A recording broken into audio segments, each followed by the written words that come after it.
Now will you listen? Verse 1, chapter 2 of Titus. But speak thou the things which become sound doctrine. That's important.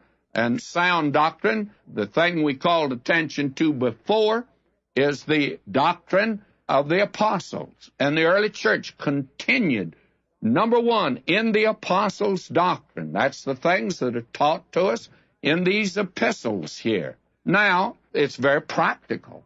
We have here, first of all, he has a message for the senior citizens. First, the senior citizen who's male, then the senior citizen who's female. And here we have that the aged man be sober-minded, grave, temperate, sound in faith, in love, in patience. They're to be sound in their love and in patience. Now, this is something that we need to recognize. They are to be sober, that is, very vigilant, very serious, men that can be respected and self-controlled. These are the things that are mentioned here. And now for the aged women.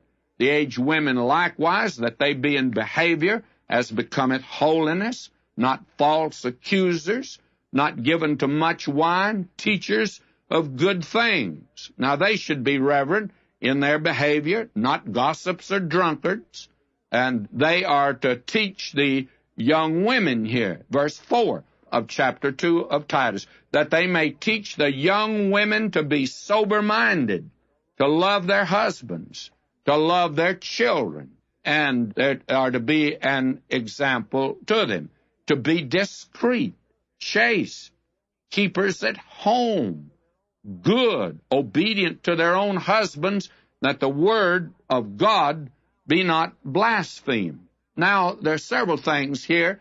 Keepers at home mean they're to be workers at home. Now, I'm going to get in trouble here, but I have to say this. A wife's first responsibility is in her home. And we need to recognize that the home's not a playpen.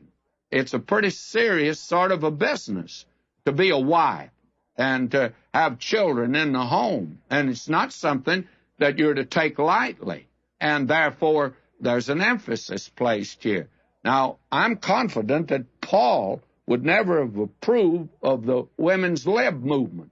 Now, again, here I go, sticking my neck out. But after all, they say fools rush in where angels fear to tread. I'm opposed to it. I think it's wrong. I think a woman wants to be treated like a woman, not like a man. I was in a business the other day, a large business establishment, where I guess there were 50 stenographers there, and I had a notion from what I'd heard that they have really been promoting the women's lib there, demanding that they be promoted and all that sort of thing. I'm for being promoted according to their ability and all that. But I noticed when we came to the elevator to get on, believe me, they felt like they should get on first. And I felt like just jumping right ahead of them, but I didn't. I've been taught otherwise, so I let them get on first. But I noticed they're willing to do that, but they are demanding equality every way. Now, if they're going to do that, then I don't think they'll just work in offices. There are a lot of ditch diggers that are needed today, and I'm for them doing that if that's what they want is equality. But I don't think they really want that. The primary business, the biggest business in the world is the home, and that is the thing that he's talking about here. Now, I'll get letters on this, but I don't mind. I love to read them, friends, good or bad. Now, will you notice? They are to be discreet, chaste, keepers at home, good, obedient to their own husbands, and good means kindly, be kind, and obedient to their husbands, and I'm going to have to say a word about that. Actually, this word obedient here, and I have traced this down, by the way, pretty well, and I'd like for you to know that the idea here is being those that respond to their husband.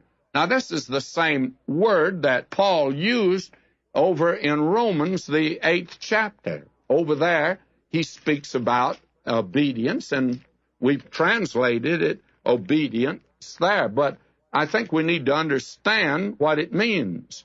And it says, because the carnal mind is enmity against God, for it's not subject to the law of God, neither indeed can be. Now, the thought there is this, that the natural man cannot respond to God. He can't obey God because he has no way of responding to God. Now, a wife is to respond to her husband, and that's the thought that is here. She's the responder, and man is the aggressor. No woman, in my book, should go to a husband and say, I love you, until he says, I love you. This big red-faced fella that came in to see me, great big brawny fella, he said, I want you to talk to my wife, and I want you to tell her to obey me. Well, I said, brother, I'm not going to tell her anything of the kind.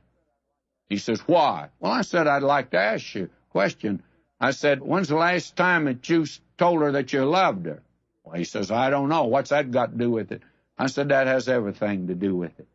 I said, until you tell her that you love her, I don't see why she should respond to you. Didn't you tell her first that you loved her when you were courting? He says, of course I did. Well, I said, just keep that up, boy. I said, the thing to do, just keep up the courtship. You just keep telling her that you love her, and then she can tell you that she loves you. And I think that she'll respond to you a great deal better than she is. My, what an admission that poor boy made. Now, let me move down, because this is quite